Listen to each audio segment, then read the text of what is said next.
समकालीन विश्व राजनीति, समकालीन दक्षिण एशिया। आज हम इसके अंतर्गत श्रीलंका में जातीय संघर्ष और लोकतंत्र इस विषय पर अध्ययन करेंगे। जैसा कि आपको विदित है, श्रीलंका भारत के दक्षिण में स्थित है और यह हिंद महासागर इसको घेरे हुए है, एक छोटा सा द्वीप है। हमारे देश को आज़ादी 1947 में प्राप्त हुई थी। श्रीलंका भी ब्रिटेन का उपनिवेश था, किंतु श्रीलंका को आज़ादी 1948 में प्राप्त हुई है और हम इस बात को जानते हैं। हमारे अन्य पड़ोसी देशों की तरह श्रीलंका में लोकतंत्र स्थायी रूप से कायम रहा 1948 से अब तक। अन्य देशों में जैसे बांग्लादेश या पाकिस्तान, इन देशों में, या फिर नेपाल ले लेते हैं, इन देशों में लोकतंत्र में अस्थिरता रही। कभी सैनिक शासन हुआ, कभी लोकतंत्र आ गया। पाकिस्तान में भी, बांग्लादेश में भी और नेपाल में भी राजतंत्र था, वहाँ फिर लोकतंत्र हुआ। माओ के दर्शन वहाँ रहे हैं, किंतु श्रीलंका में अद्यतन लोकतंत्र कायम है। हम देख चुके हैं कि आज़ादी यानी 1948 के बाद से लेकर अब तक श्रीलंका में लोकतंत्र कायम है, लेकिन श्रीलंका को एक कठिन चुनौती का सामना करना पड़ा। वहाँ लोकतंत्र की चुनौती नहीं थी, श्रीलंका में कोई दूसरी चुनौती थी और उस कठिन चुनौती का सामना श्रीलंका को करना पड़ा। और यह चुनौती ना तो सेना की थी और ना ही राजतंत्र की, ना तो सेना की चुनौती थी ना राजतंत्र की। श्रीलंका को जातीय संघर्ष का सामना करना पड़ा। श्रीलंका में जातीय संघर्ष हुआ। श्रीलंका में दो जातियां हैं। सबसे पहले जो श्रीलंका के मूल निवासी हैं ये सिंहली हैं, और दूसरी जाति जो पहुंची है ये तमिल है। ये दो जातियों का संघर्ष श्रीलंका में रहा है। सिंहली जो कि श्रीलंका के का अपने आप को मूल निवासी बताते हैं और हैं भी वो। तमिल चूंकि भारत में ये जो अपना दिख रहा है ना तमिलनाडु, यहाँ इस तट पर तमिल लोग रहते हैं और मछुआरे। श्रीलंका की भारत से दूरी ज़्यादा नहीं है, तो श्रीलंका के पश्चिमी और पूर्वी क्षेत्र में, पश्चिमी और पूर्वी क्षेत्र में भारत से पहुंचने वाले जो तमिल थे, जो मछुआरे का काम करते थे, मछली पकड़ते थे, धीरे धीरे वहां जाकर के पहुंचने लगे और बसने लगे। वहां इन्होंने अपनी बस्तियां बना ली श्रीलंका में। धीरे धीरे इनकी संख्या बढ़ने लगी वहां पर और ये एक अलग राष्ट्र की मांग करने लगे। श्रीलंका में पहुंचकर वो क्या करने लगे, एक अलग राष्ट्र की मांग करने लगे। तमिलों के लिए अलग राष्ट्र दे दिया जाए श्रीलंका से। चूंकि वहां के निवासी सिंहली जो थे वो इस बात से सहमत नहीं थे। कोई भी देश हो, अपने देश का विभाजन कोई करवाएगा नहीं, और मुख्य रूप से जो वहां के मूल निवासी हैं उनको अपने देश के विभाजन की चिंता रहती है। तो किसी ने भी इस बात का समर्थन नहीं किया कि यहाँ पर दो राष्ट्र बन जाएं, एक सिंहलियों के लिए और दूसरा तमिलों के लिए। इन्हीं सब बातों को लेकर आज हम अपने विषय को आगे बढ़ाएंगे। श्रीलंका को जातीय संघर्ष का सामना करना पड़ा, जिसकी मांग है कि श्रीलंका के एक क्षेत्र को अलग राष्ट्र बनाया जाए। यानी तमिल लोग ये कह रहे हैं कि श्रीलंका का जो एक क्षेत्र है उसको अलग राष्ट्र बनाया जाए और उस क्षेत्र का नाम है जाफना। श्रीलंका का एक छोटा सा टुकड़ा है श्रीलंका के उत्तर और पूर्व में स्थित जाफना प्रांत, जहां तमिलों की संख्या अधिक है और ये ज़्यादातर तमिल भारतीय मूल के हैं। भारत सरकार पर भी ये तमिल, यानी भारत के में जो बसे हुए तमिल हैं, भारत के तमिल हैं, वो भारत सरकार पर भी ये दबाव डालते हैं कि भारतीय तमिलों का भारत सरकार श्रीलंका में सहयोग करे, इस बात के लिए वो दबाव डालते हैं। आज़ादी के बाद से श्रीलंका को उन दिनों सीलोन कहा जाता था। पहले श्रीलंका को क्या कहा जाता? सिलोन। जब आज़ाद हुआ तब जाकर के उसका नाम श्रीलंका पड़ा। श्रीलंका की राजनीति पर बहुसंख्यक सिंघली समुदाय के हितों की नुमाइंदगी करने वालों का दबदबा रहा। श्रीलंका सरकार में सबसे ज़्यादा वहाँ के बहुसंख्यक जो है सिंघली, श्रीलंका में सिंघली जाति के लोग बहुसंख्यक हैं और इनका वहाँ सरकार में दबदबा रहा। और ये लोग जो भी योजना बनाते हैं, जो लाभ देना चाहते हैं, वो सिंघली समुदाय को ही देना चाहते हैं, क्योंकि इन्हीं का वहाँ की सरकार में दबदबा रहा। ये लोग भारत छोड़कर श्रीलंका आ बसी एक बड़ी तमिल आबादी के खिलाफ हैं। यानी सिंघली लोग भारत को छोड़कर श्रीलंका में बसने वाले तमिलों के खिलाफ बात करते हैं। सिंघली लोग भारत को छोड़ करके तमिल में जो आवासे, भारत के तमिल लोग जो श्रीलंका में आवासे हैं, वहाँ के जाफना प्रांत में जो लोग बस गए हैं, उन लोगों की के खिलाफ बात करते हैं। उनके खिलाफ हैं कौन? सिंघली लोग। तमिलों का बसना श्रीलंका के आज़ाद होने के बाद भी जारी रहा। श्रीलंका जब आज़ाद नहीं था तब भी तमिल वहाँ पहुँचे, आज़ाद हो गए, यानी श्रीलंका को आज़ादी मिल गई 1948 में। उसके पश्चात भी भारत से तमिल लोग पहुँचते रहे, प्रवास वहाँ करते रहे। सिंघली राष्ट्रवादियों का मानना था कि, सिंघली जो राष्ट्रवादी थे उनका मानना था कि श्रीलंका में तमिलों के साथ कोई रियायत नहीं बरती जानी चाहिए। सिंघली राष्ट्रवादी जो थे ये कहते कि श्रीलंका में तमिलों के साथ कोई रियायत ना बरती जाए, इन्हें कोई फ़ायदा ना दिया जाए, क्योंकि श्रीलंका सिर्फ सिंघली लोगों का है। श्रीलंका किसका है? ऐसा सिंघली लोग कहते, श्रीलंका सिर्फ सिंघली लोगों का है। तमिल तो यहाँ आकर के बस गए हैं। तमिलों के प्रति उपेक्षा भरे बर्ताव से, तमिलों के प्रति जो बर्ताव रहा वो कैसा रहा? उपेक्षा भरा। एक उग्र तमिल राष्ट्रवाद की आवाज़ बुलंद हुई। उग्र तमिल राष्ट्रवाद की आवाज़ बुलंद हुई। 1983 के बाद से उग्र तमिल संगठन, यानी 1983 के बाद से उग्र तमिल संगठन लिबरेशन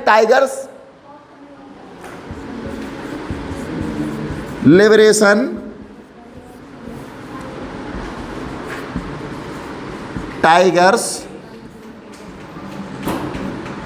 ऑफ तमिल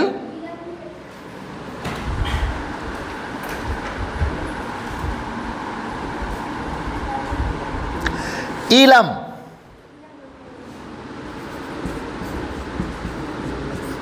यानी लिट्टे,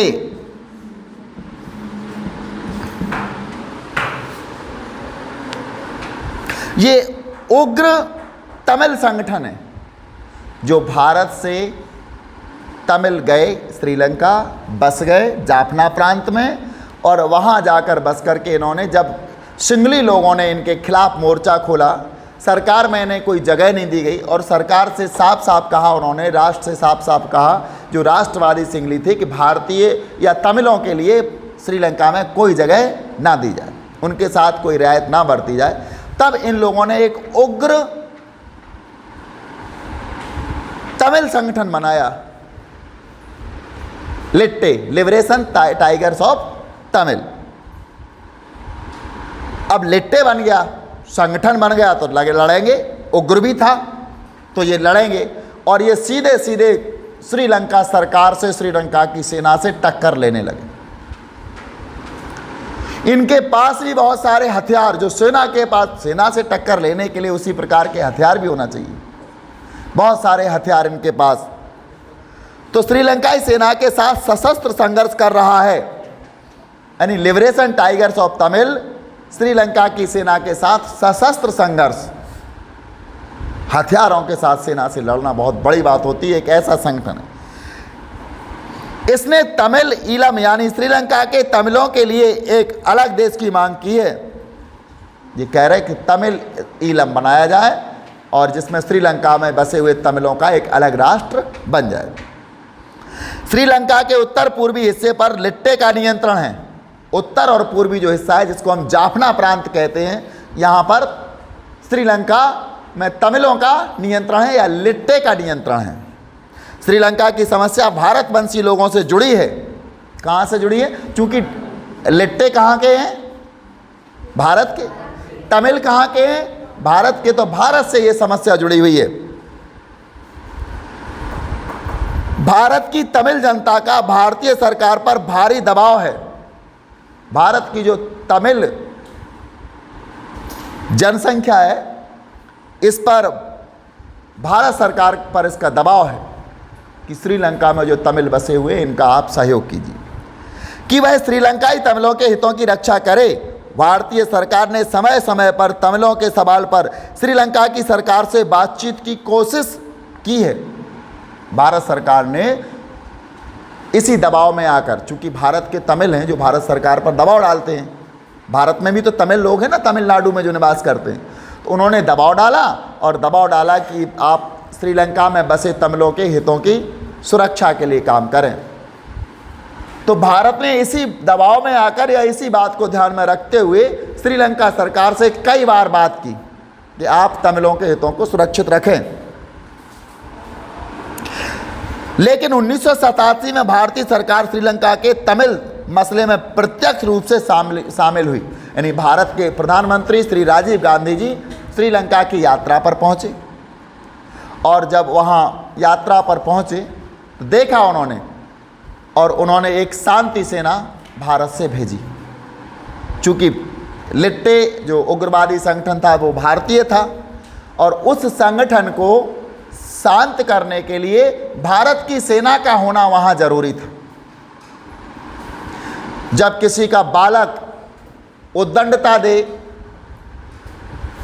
किसी की बात ना माने, अशिष्ट व्यवहार करने लगे, तो फिर उसको समझाने के लिए या तो तरीका बहुत ही खतरनाक होता है, अन्यथा उसके परिवार के लोगों को बुला लिया जाता है कि आप आइए अपने बेटे को समझा लें।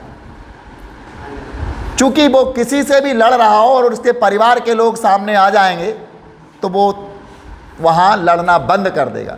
तो भारतीय सेना को इसीलिए भेजा था क्योंकि लिबरेशन टाइगर्स ऑफ तमिल भारतीय थे और भारत की सेना जब वहाँ पहुँचेगी, इनको शांति सेना बन के गई थी, भारत की जो सेना थी वो वहाँ पहुँची, जिससे कि जो लिट्टे या लिबरेशन टाइगर्स ऑफ तमिल है ये शांत हो जाए। चूँकि भारतीय सेना के पहुँचने पर श्रीलंका की सेना इनके खिलाफ कार्रवाई नहीं कर सकती थी।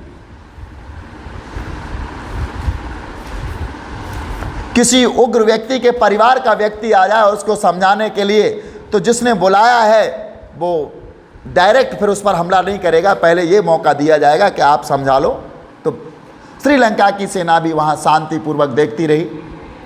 लेकिन श्रीलंका के लोगों के मन में एक बात घर कर गई कि भारत ने चूंकि अपनी सेना भेजी थी श्रीलंका, तो उन लोगों के मन में एक बात आई कि भारत कहीं ना कहीं श्रीलंका के आंतरिक मामलों में हस्तक्षेप कर रहा है, दखल अंदाजी कर रहा है।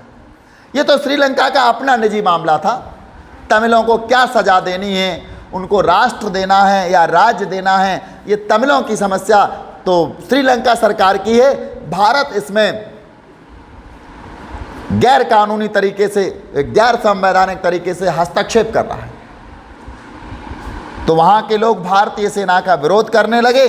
जब भारतीय सेना का विरोध किया तो भारतीय से 1989 में वहाँ से भारतीय सेनाओं को बगैर शांति स्थापित किए, बगैर उद्देश्य में सफल हुए, वापस आना पड़ा। भारतीय सेना को फिर वापस बुला लिया।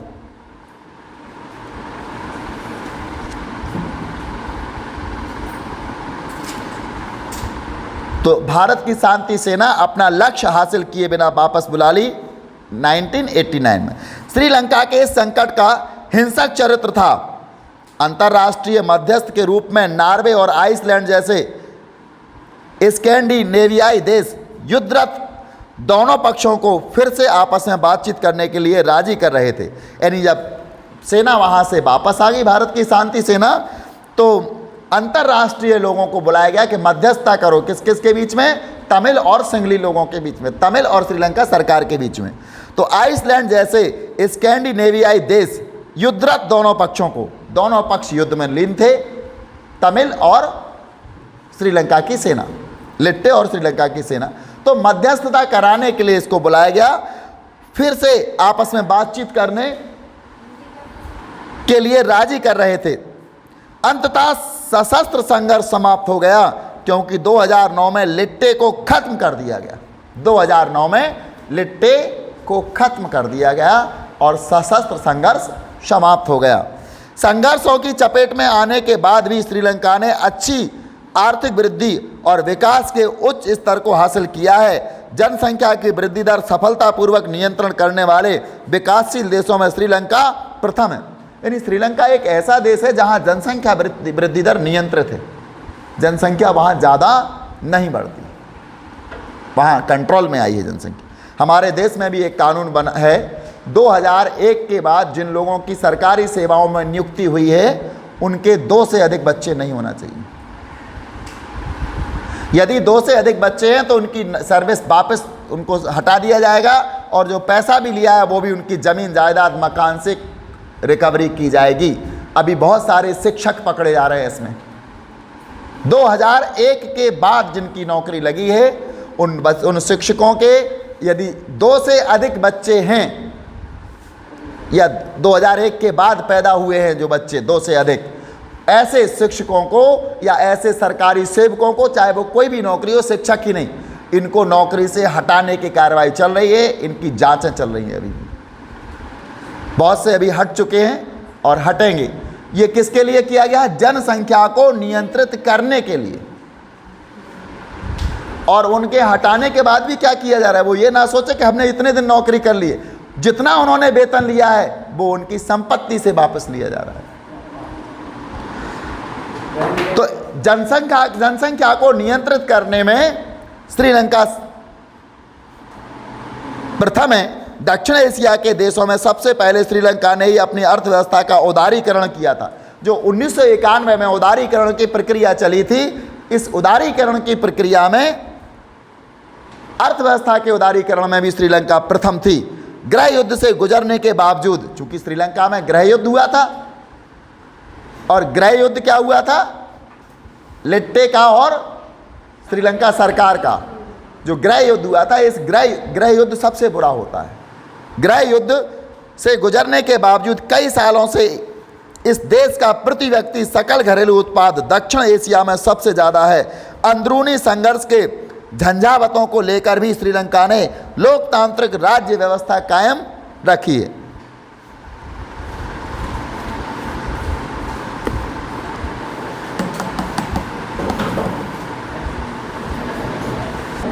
श्रीलंका भारत के दक्षिण में एक छोटा सा द्वीप है,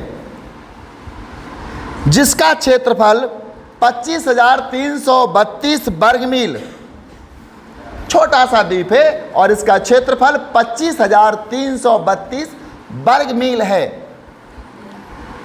जनसंख्या लगभग 1,80,00,000 है। श्रीलंका की जनसंख्या लगभग 1,80,00,000 है। श्रीलंका के अधिकांश निवासी बौद्ध धर्मावलंबी हैं। कौन से धर्म का अनुसरण करने वाले हैं? बौद्ध धर्म का अनुसरण करने वाले हैं, बौद्ध धर्मावलंबी है। सांस्कृतिक दृष्टि से भारत के साथ जुड़ा है। श्रीलंका सांस्कृतिक दृष्टि से भारत के साथ जुड़ा है, क्योंकि भारत और श्रीलंका की संस्कृति में कोई ज़्यादा अंतर नहीं है। यहाँ पर रहने वाले भारतीय तमिलनाडु के मूल निवासी हैं। वहाँ जो भारतीय निवास कर रहे हैं वो तमिलनाडु के मूल निवासी, जिन्हें हम तमिल कहते हैं। हिंद महासागर में भारत के नज़दीक होने के कारण श्रीलंका का भारत के लिए सामरिक महत्व है। हिंद महासागर में स्थित है श्रीलंका और भारत के अत्यंत नज़दीक है, इसलिए श्रीलंका का भारत के लिए सामरिक महत्व है। हमें उससे संबंध अच्छे बनाने ही होंगे। यदि श्रीलंका से हमारी शत्रुता हो जाती है और हमारा शत्रु वहाँ सैनिक अड्डे बना ले तो भारत के लिए बहुत घातक होगा, क्योंकि कोई भी देश नहीं चाहता कि पड़ोसी में आकर, हमारे पड़ोस में आकर हमारे शत्रु अड्डे बनाए। जैसे कि अमेरिका ने पाकिस्तान में सैनिक अड्डे बनाए हैं। अमेरिका ने पाकिस्तान में जब सैनिक अड्डे बनाए तो रूस और चीन इनको कष्ट का सामना करना पड़ा। तो सामरिक महत्व है हमारे लिए श्रीलंका का। श्रीलंका भारत से पाक जलडमरू पाक स्ट्रेट के माध्यम से पृथक होता है। श्रीलंका और भारत को अलग करने वाली जगह जो है उसको पाक जलडमरू कहा जाता है। पाक स्ट्रेट या पाक जलडमरू, इसी के माध्यम से भारत और श्रीलंका अलग होता है, अन्यथा वो जुड़े था। इसके पूर्व एवं उत्तर में बंगाल की खाड़ी एवं दक्षिण में हिंद महासागर है। उत्तर और पूर्व में बंगाल की खाड़ी और दक्षिण में हिंद महासागर है। भारतीय और श्रीलंका के मध्य विवाद का पहला प्रमुख मसला भारतीय प्रवासियों को लेकर उत्पन्न हुआ। सबसे पहला मसला भारतीय के प्रवासियों को लेकर हुआ। भारत के लोग वहां जाकर बसे, जैसा कि बांग्लादेश से भारत का जो विवाद का मसला आया था चकमा शरणार्थी, इसी प्रकार हमारे तमिल शरणार्थी श्रीलंका पहुंचे तो ये विवाद का विषय बना। श्रीलंका के अधिकांश भारतीय प्रवासी चाय और रबर की खेती करवाने के लिए लाए गए थे। भारत के तमिलों को श्रीलंका के लोग चाय और रबर की खेती करवाने के लिए ले गए थे। हमारे यहाँ आप चाय की और रबर की खेती करो, इसलिए वो यहाँ से उनको लेके गए थे, लेकिन वो वहीं बस गए। श्रीलंका के अधिकांश भारतीय प्रवासी चाय और रबर की खेती करवाने के लिए लाए गए थे। सन 1948 में श्रीलंका के स्वतंत्र होने तक ये प्रवासी भारतीय ब्रिटिश नागरिकों के रूप में समान अधिकारों एवं मताधिकार का प्रयोग करते थे। चूँकि अंग्रेजों का वहाँ शासन था, अंग्रेज लोग यहाँ से चाय और रबर की खेती करवाने के लिए तमिलनाडु से लोगों को ले गए थे और वहाँ समान नागरिक अधिकार भी दिए गए थे। चूँकि अंग्रेजों का शासन था तो उन्होंने इनको समान नागरिक अधिकार दे दिए थे। वहाँ बस गए। उनके रिश्तेदार तमिलनाडु में, ज़्यादा से अंतर नहीं है, 30 से 40 किलोमीटर का अंतर होगा भारत में और तमिलनाडु में, तो ज़्यादा दूरी भी नहीं है। तो नाव के द्वारा, कुछ तटीय क्षेत्र भी है, उनके द्वारा वहाँ आते जाते रहे हैं। परंतु सीलोन नागरिकता अधिनियम 1948 एवं सीलोन संसदीय अधिनियम 1949 के द्वारा इन्हें मताधिकार से वंचित किया गया। यानी जब श्रीलंका आज़ाद हो गया, उसको सीलोन कहा जाता था, वहाँ समान नागरिक अधिकार जब दिए गए तो इन्हें अधिकारों से वंचित कर दिया गया। किनको? प्रवासी तमिलों को। नागरिकता प्राप्त करने के लिए इन्हें यह प्रमाणित करना पड़ता था कि इनके माता पिता या वे स्वयं श्रीलंका में जन्मे थे। नागरिकता तब मिलती थी जब वो ये प्रमाणित कर दें कि हम या हमारे माता पिता यहाँ जन्म लिया था, श्रीलंका में ही। और 1939 के लगातार श्रीलंका में रह रहे इस प्रकार श्रीलंका का विचार संभवतः, यानी उन्हें यह भी बताना था कि हम 1939 से यहाँ लगातार निवास कर रहे हैं या हमारे माता पिता का यहाँ जन्म हुआ, तभी नागरिकता उनको मिल पाती थी।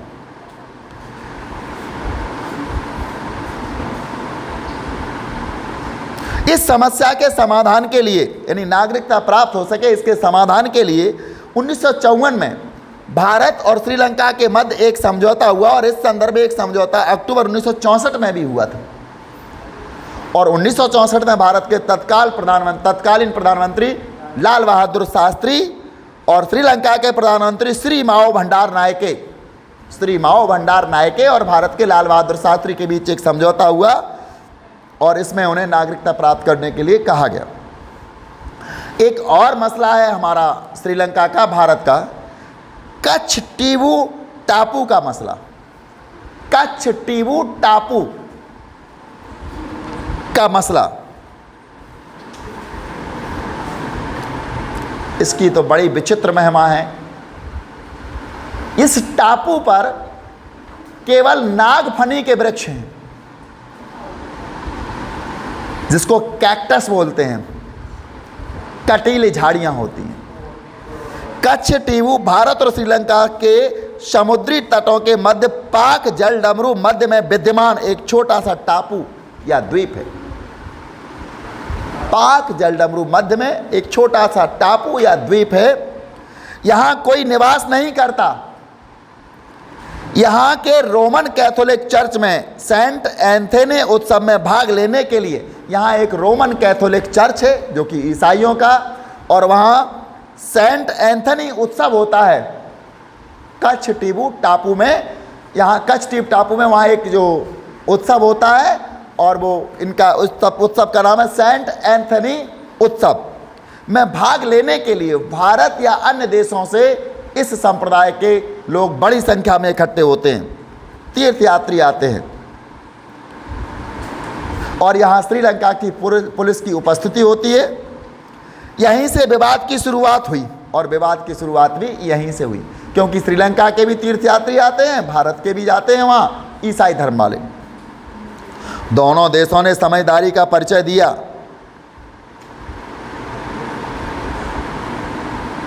या परिचय देते हुए यह निर्णय किया कि अंतिम निर्णय होने तक द्वीप और उसके निकटवर्ती सागर में यथास्थिति बनाए रखी जाएगी। अंततः जून 1974 में श्रीमती इंदिरा गांधी और श्रीमती श्री माओ भंडार नायके के मध्य एक समझौता हुआ, जिसके द्वारा दोनों देशों के मध्य सागरीय सीमा का निर्धारण किया गया और सागर की सीमा का निश्चित कर दिया गया। और भारत के ने कच्छ द्वीप पर श्रीलंका की संप्रभुता स्वीकार कर ली। भारत ने कह दिया कि जो कच्छ द्वीप है या टापू है, इस पर श्रीलंका की ही स्वामित्व है, हमारा इस पर कुछ नहीं।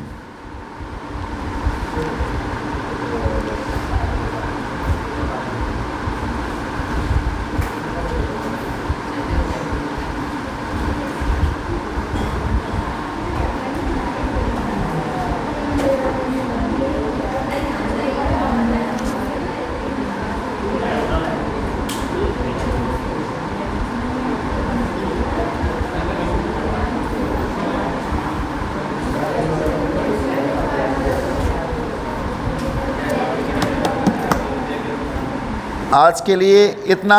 कल हम भारत और पाकिस्तान